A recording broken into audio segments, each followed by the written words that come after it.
ভবিষ্যতে তত্ত্বাবধায়ক ব্যবস্থা বদলাতে গণভোটের বিষয়ে ঐকমত্য। পিআর পদ্ধতি নিয়ে পাল্টাপাল্টি অবস্থানে বিএনপি জামায়াত। জুলাই শহীদ দিবস উপলক্ষে আজ রাষ্ট্রীয় শোক। প্রজ্ঞাপন জারি, সকল ধর্মীয় প্রতিষ্ঠানে হবে বিশেষ মোনাজাত। নির্বাচন কমিশনের প্রাথমিক বাছাইয়ে উত্তীর্ণ হতে পারেনি ১৪৪টি দল। সংশোধনের জন্য সময় পাচ্ছে ১৫ দিন। এবং আওয়ামী লীগ পুনর্বাসন চেষ্টার অভিযোগ বিএনপি নেতাদের। দেশকে বিভাজিত করে রেখেছিল মুজিববাদী আদর্শ, বললেন নাহিদ।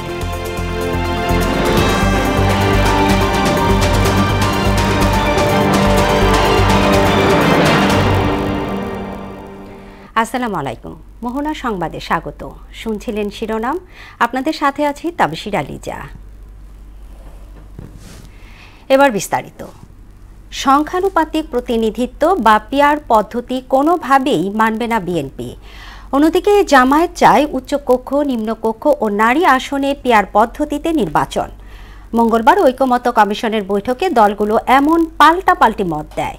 বৈঠক শেষে কমিশনের সহসভাপতি অধ্যাপক আলী রিয়াজ জানান, তত্ত্বাবধায়ক সরকার পদ্ধতি সহ সংবিধানের কিছু ধারা সংশোধনে গণভোটের বিধান রাখতে একমত রাজনৈতিক দলগুলো। আরও জানাচ্ছেন মোহাম্মদ ওয়ালিউল্লাহ। মঙ্গলবার রাজনৈতিক দলগুলোর সঙ্গে দ্বিতীয় দফায় চতুর্দশ দিনের মতো বৈঠকে অংশ নেয় ঐকমত্য কমিশন। সভার শুরুতে এখনও কাঙ্ক্ষিত অগ্রগতি না হওয়ায় কিছুটা হতাশা প্রকাশ করেন কমিশন সহসভাপতি অধ্যাপক আলী রিয়াজ। আমাদেরকে একটি জাতীয় সনদ তৈরি জায়গায় যেতে হবে।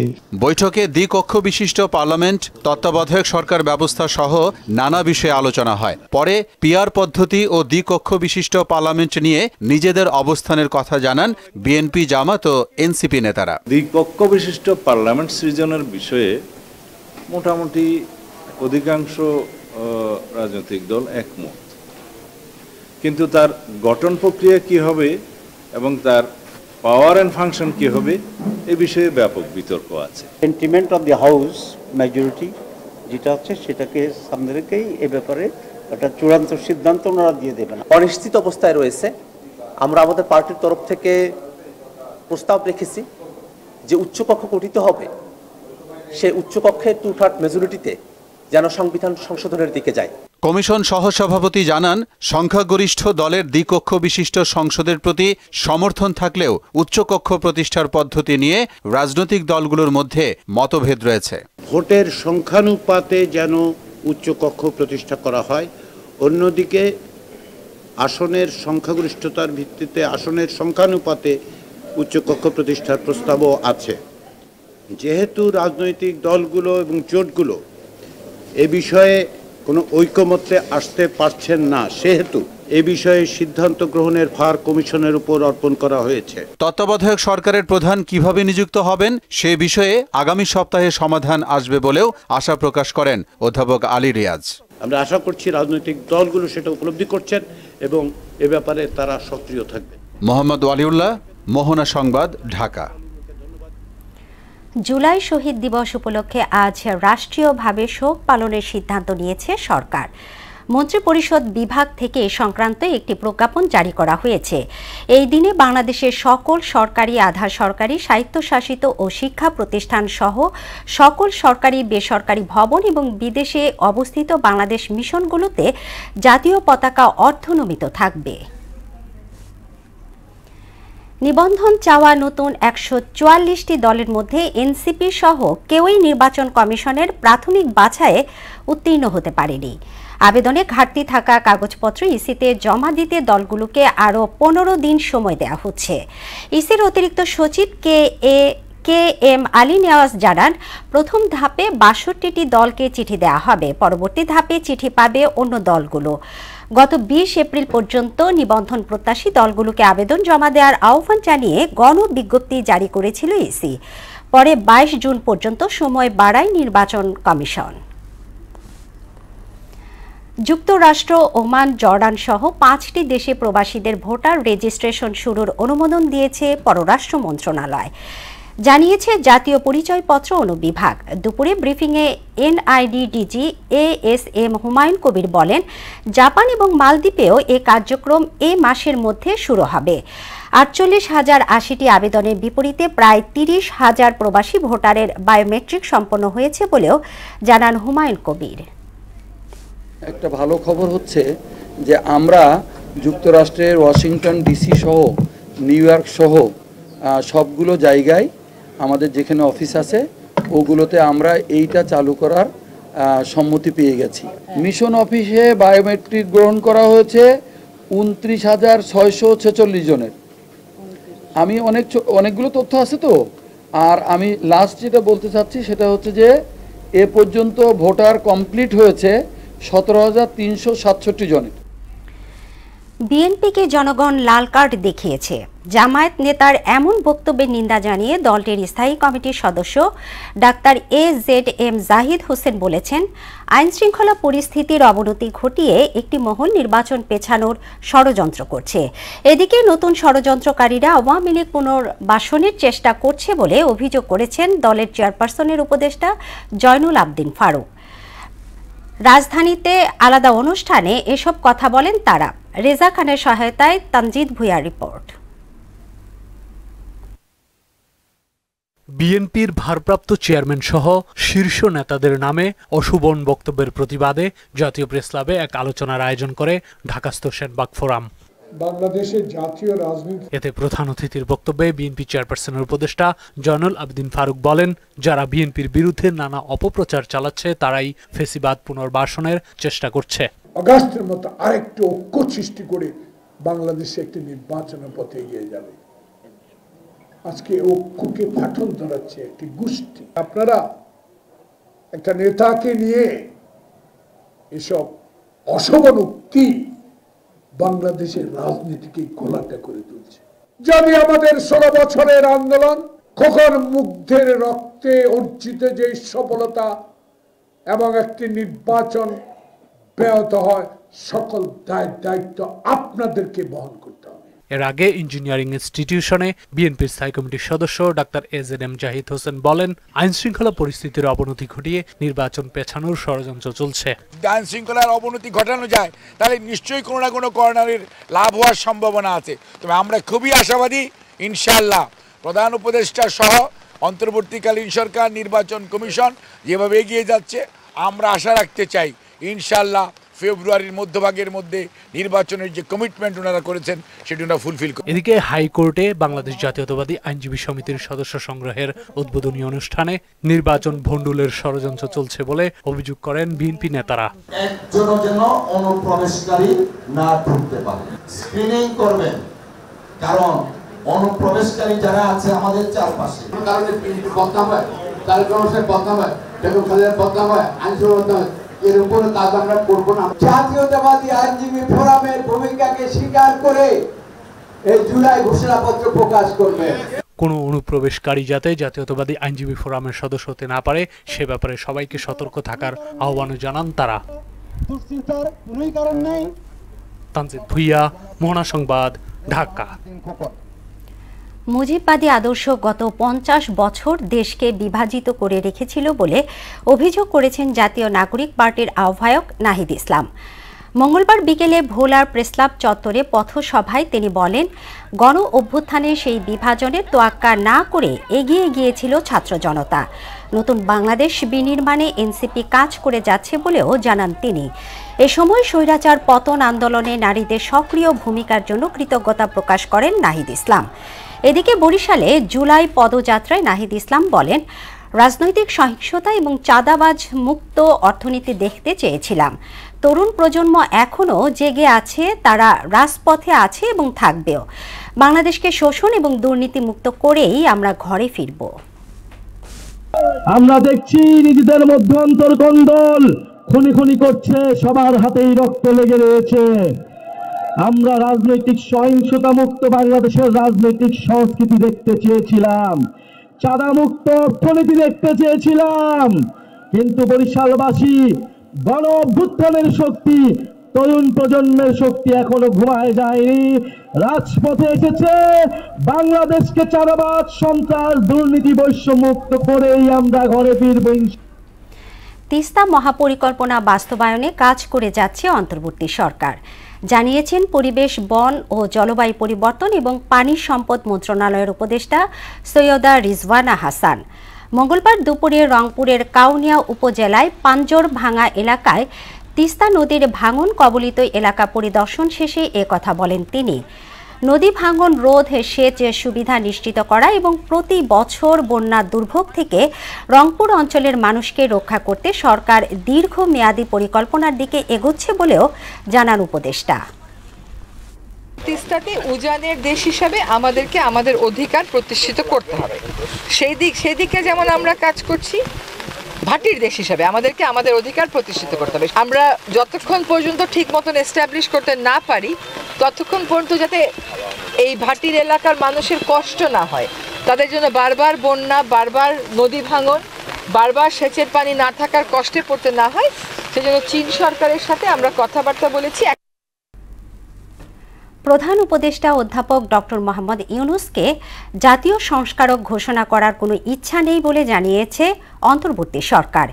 এক বিবৃতিতে বলা হয়েছে, একটি রিট আবেদনে হাইকোর্টের এক বেঞ্চ রুল জারি করেছেন, যেখানে জানতে চাওয়া হয়েছে অধ্যাপক মোহাম্মদ ইউনূসকে কেন জাতীয় সংস্কারক ঘোষণা করা হবে না। আদেশের অনুলিপি পাওয়ার পর সরকার এই রুলের জবাব দেবে জানিয়ে বিবৃতিতে বলা হয়, সরকার স্পষ্ট করে বলতে চায় যে অধ্যাপক ইউনূসকে এ ধরনের কোনো উপাধি দেওয়ার পরিকল্পনা নেই। রিট আবেদনকারী কিসের ভিত্তিতে এমন নির্দেশনা চেয়েছেন তা স্পষ্ট নয় উল্লেখ করে অ্যাটর্নি জেনারেলের কার্যালয় বিষয়টি সমাধান করবে বলেও সরকারের পক্ষ থেকে জানানো হয়। 4 বছরেও ঢাকা সিলেট মহাসড়ক 6 লেনে উন্নীতকরণ প্রকল্পে দৃশ্যমান কোনো অগ্রগতি নেই। এখন পর্যন্ত কাজ হয়েছে মাত্র 13%। যদিও প্রকল্পটি শেষ করার লক্ষ্যমাত্রা ধরা হয়েছে 2026 সালে 31শে ডিসেম্বর। সড়ক এবং জনপদ বিভাগের নির্বাহী প্রকৌশলী জানান, ভূমি অধিগ্রহণ জটিলতায় প্রকল্পটির কাজে গতি নেই। মাহবুবুর রহমানের প্রতিবেদন, জানাচ্ছেন তাহসিন তারিন। ঢাকা সিলেট মহাসড়ক 6 লেনে উন্নীত করতে প্রায় 17,000 কোটি ব্যয়ের প্রকল্প হাতে নেয় সরকার। কাজ শুরু হয় 2021 সালে। তবে 4 বছর পেরিয়ে গেলেও নেই দৃশ্যমান অগ্রগতি। দীর্ঘ সময়ে নরসিংদীর 54 কিলোমিটার অংশে কাজ হয়েছে মাত্র 13%। বেশ কয়েকটি স্থানে চলছে সেতু ও কালভার্ট নির্মাণের কাজ। ঢিমেতালে চলা উন্নয়ন প্রকল্পটির জন্য ঢাকা সিলেট মহাসড়কের বিভিন্ন অংশে প্রায়শই যানজটের সৃষ্টি হচ্ছে। এর সঙ্গে ধুলোবালির যন্ত্রণা তো আছেই। অনেক দুর্ভোগ হচ্ছে, রাস্তাঘাটে ধুলাবালু, স্কুল কলেজের ছেলেমেয়েরা যেতে পারে না, কত তারিখের সমস্যা হয়। ধীরগতিতে কাজ করায় আমাদের যাতায়াতের খুব অসুবিধা হইতেছে। রাস্তার ক্ষয়ক্ষতি হয়েছে, গর্ত হয়ে গেছে, তাতে আমাদের যাতায়াত করার জন্য খুবই সমস্যা হয়। যানজট হয়, যানজটে দেখা যায় যে 1 ঘন্টা 2 ঘন্টা অনেক সময় বসে থাকা লাগে। রাস্তার কাজের লেগে আমরা অনেক ভোগান্তি, যানজট তো থাকেই। কর্তৃপক্ষ বলছে, ভূমি অধিগ্রহণের জটিলতায় প্রকল্পটি কাজে কাঙ্ক্ষিত গতি নেই। দ্রুত সমস্যা নিরসনের চেষ্টা চলছে। বর্তমান জেলা প্রশাসক স্যারের নেতৃত্বে আমাদের এখানে ভূমি অধিগ্রহণটা ত্বরান্বিত হয়েছে। আমরা আশা করি অল্প কিছু দিনের মধ্যেই আমরা এই প্রকল্পের জন্য প্রয়োজনীয় ভূমি পেয়ে যাব। সেক্ষেত্রে এই প্রকল্পের কাজটা নরসিংদী অংশে আরো বেগবান হবে বলে আশা করছি। ভোগান্তি এড়াতে দ্রুত ঢাকা সিলেট মহাসড়ক 6 লেনে উন্নীতকরণ প্রকল্পের কাজ শেষ করার দাবি এলাকাবাসীর। তাহসিন তারিন, মোহনা সংবাদ। এবার জুলাই গণ অভ্যুত্থান নিয়ে আমাদের বিশেষ আয়োজন রক্তাক্ত জুলাই।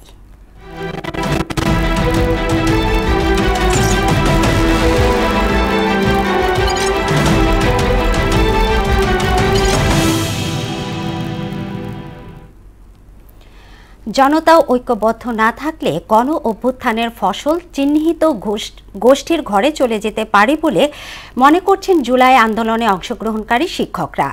আর আম জনতা বলছেন, আন্দোলন পরবর্তী সময়ে অন্তর্বর্তী সরকার মানুষের প্রত্যাশা অনুযায়ী কাজ করতে পারছে না। ছাত্র জনতার বিজয় ধরে রাখতে সরকারকে দল মতের ঊর্ধ্বে উঠে কাজ করার আহ্বান জানিয়েছেন সবাই। উষা ফেরদৌসের প্রতিবেদন। 24 শিক্ষার্থী আন্দোলনে সমাজের সব শ্রেণী পেশার মানুষের অংশগ্রহণ ছিল। কেউ প্রত্যক্ষ, কেউ বা যুক্ত ছিলেন পরোক্ষভাবে। কোটা সংস্কার দিয়ে শুরু হওয়া আন্দোলন এক পর্যায়ে হাসিনা খেদাও আন্দোলনের রূপ নেয়। আন্দোলন দমাতে আইনশৃঙ্খলা রক্ষাকারী বাহিনী এবং আওয়ামী লীগ ও সহযোগী সংগঠনের নেতাকর্মীদের লেলিয়ে দেয়া হয়, কিন্তু জনরোষ এতটাই প্রবল ছিল যে গণ অভ্যুত্থানের মুখে তাসের ঘরের মতো হুড়মুড়িয়ে ভেঙে পড়ে শেখ হাসিনার বিশাল সাম্রাজ্য। পাবলিক বুঝতে পারতেছে, এই যে দেখেন রাস্তাঘাটে মানুষের যে জিজ্ঞেস করেন যে কি হয়, আমরা ইলেকশন চাই না। আমরা যা দেখি টিভিতে পাবলিক কি বলে যে এই সরকার থাক, তাইলে এখন এই বেচারা বয়স্ক মানুষ এরা কেউই কোপারেশন করেন। যদি প্রশাসন থেকে প্রত্যেকটা স্তরে সরকারি যত অফিস আদালত আছে, প্রতিষ্ঠান আছে, সবাই যদি তার বিরোধিতা করে, তাহলে একটা সরকার বা সরকার প্রধান এটা চালায় নেওয়া খুব কঠিন। ডক্টর ইউনূস এখন সে তো সাজাচ্ছে সুন্দর করে, তাই না? কিন্তু সাজানোটা গোছানোটা তাকে যদি সময় না দিই, হঠাৎ করে এটা মানে সম্ভব না, অসম্ভব। আন্দোলনের সর্বস্তরের মানুষের অংশগ্রহণ ছিল স্বতঃস্ফূর্ত। সেখানে যুক্ত হন শিক্ষক সমাজও। কেবল বুদ্ধি পরামর্শ নয়, রাজপথের আন্দোলনে সক্রিয়ভাবে লড়াই করেছেন অনেকেই। অনেক শিক্ষক আছেন, ওনারা কিন্তু একেবারে সামনের থেকে এই অন্যায়ের প্রতিবাদ করেছে এবং শিক্ষার্থীরা সেখান থেকে একটা উৎসাহ পেয়েছে। আন্দোলনের একেবারে তুঙ্গে চলেছে, তখনও আপনারা দেখেছেন যে ভয়ভীতির ঊর্ধ্বে উঠে বেশ কিছু শিক্ষক কিন্তু মাঠে নেমেছেন এবং শিক্ষার্থীদের বিভিন্নভাবে সহযোগিতা করেছেন, উৎসাহ দিয়েছেন। জনগণ ঐক্যবদ্ধ ও সচেতন না হলে আন্দোলনের সুফল বেহাত হতে পারে বলে আশঙ্কা করছেন তিনি। কিছু কিছু গ্রুপ আছে, তারা তাদের স্বার্থে চাচ্ছে না এই ধরনের পরিবর্তন। আমরা যেন রাষ্ট্রের স্বার্থে, সমাজের স্বার্থে যেন চিন্তা করি, তাহলে এটা সম্ভব হবে। বাট রিস্ক কিন্তু আছে, বেহাত হওয়ার রিস্ক আছে।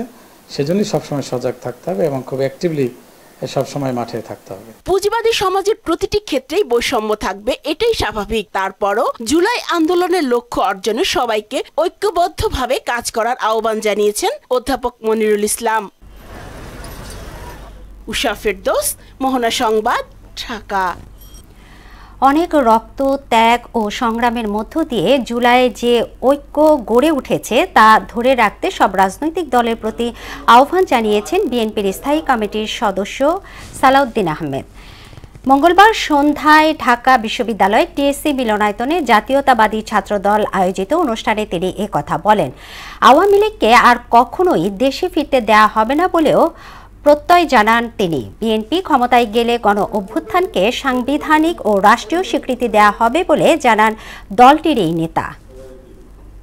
কেন আমরা বিগত ফ্যাসিস্ট স্বৈরাচারী শেখ হাসিনার আমলের নির্যাতনের কাহিনী আমরা ভুলে যাচ্ছি?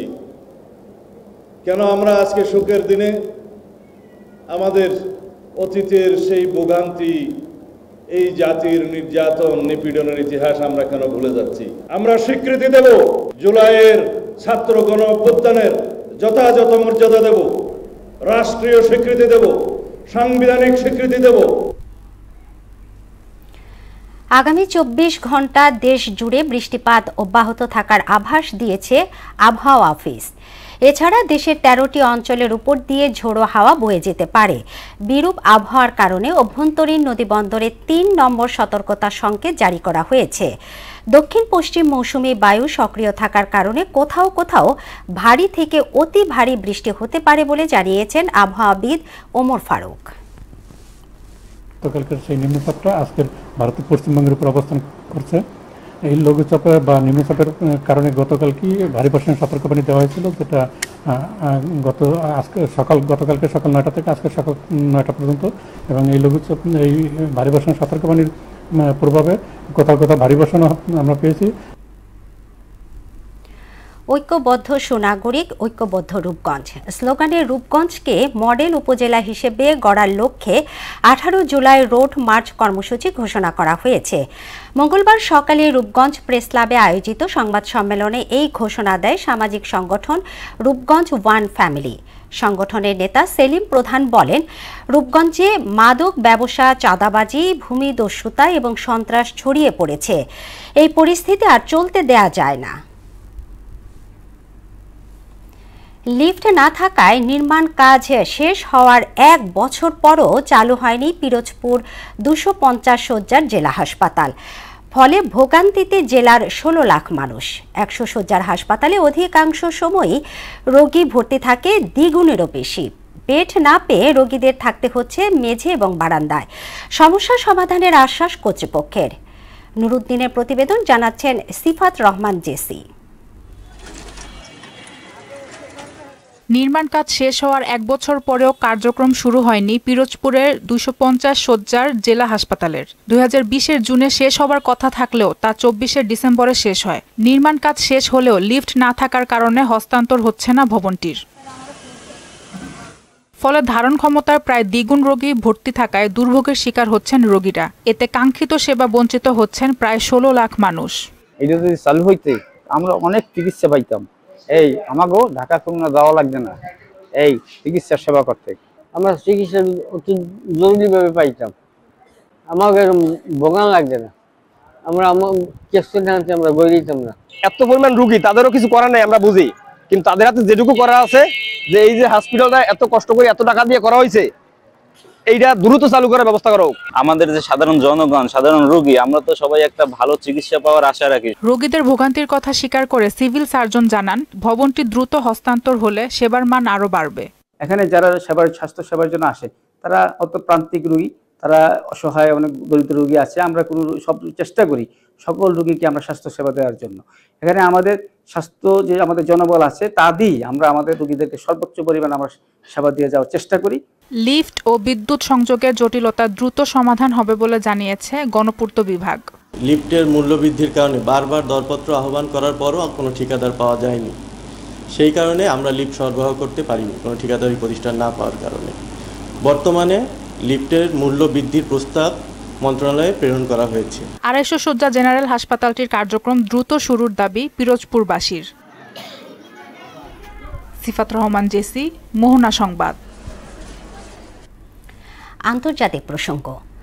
যুদ্ধ বন্ধে ইউক্রেনের সঙ্গে চুক্তি করতে রাশিয়াকে 50 দিনের আলটিমেটাম দিয়েছেন মার্কিন প্রেসিডেন্ট ট্রাম্প। অন্যথায় মস্কোকে প্রায় 100% শুল্ক আরোপের হুমকি দেন তিনি। এদিকে গাজার একাধিক খাদ্য সহায়তা কেন্দ্র সহ বিভিন্ন অঞ্চলে ইসরায়েলি বোমা হামলায় আরও 78 ফিলিস্তিনি নিহত হয়েছে। এই নিয়ে 58,300 ছাড়িয়েছে মোট প্রাণহানি। ইশতিয়াক হোসেনের ডেস্ক রিপোর্ট।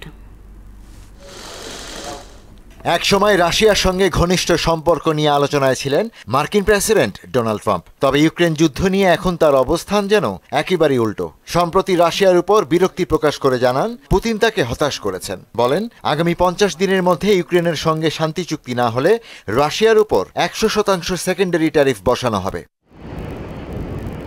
শুধু তাই নয়, রাশিয়ার সঙ্গে বাণিজ্য চালিয়ে যাওয়া যে কোনো দেশকেই গুনতে হবে 100% ট্যারিফ।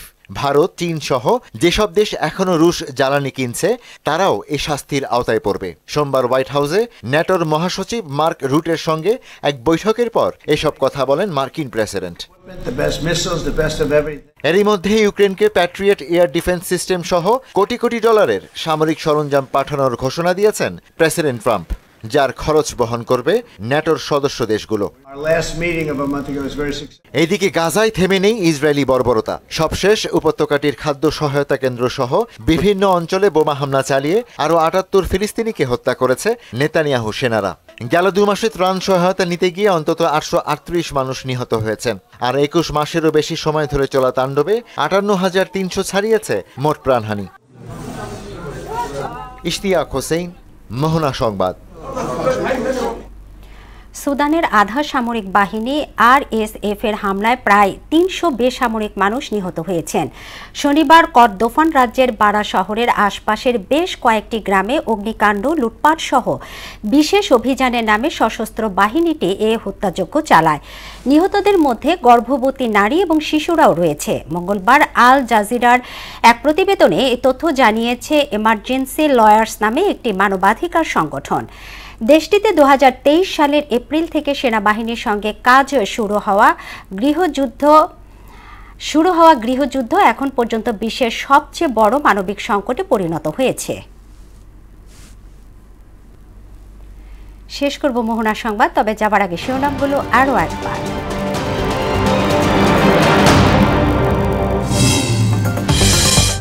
ভবিষ্যতে তত্ত্বাবধায়ক ব্যবস্থা বদলাতে গণভোটের বিষয়ে ঐকমত্য, পিআর পদ্ধতি নিয়ে পাল্টাপাল্টি অবস্থানে বিএনপি জামায়াত। জুলাই শহীদ দিবস উপলক্ষে আজ রাষ্ট্রীয় শোক, প্রজ্ঞাপন জারি, সকল ধর্মীয় প্রতিষ্ঠানে হবে বিশেষ প্রার্থনা।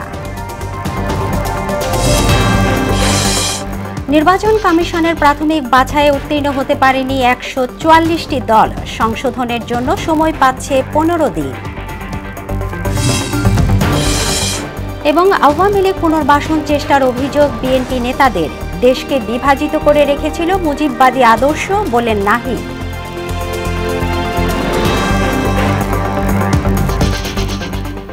এই ছিল মোহনা সংবাদে। মোহনা সবশেষ খবর জানতে ভিজিট করুন www.mohona.tv। সংবাদ দেখতে পারেন ফেসবুক, ইউটিউবেও। এতক্ষণ সঙ্গে থাকার জন্য ধন্যবাদ সবাইকে।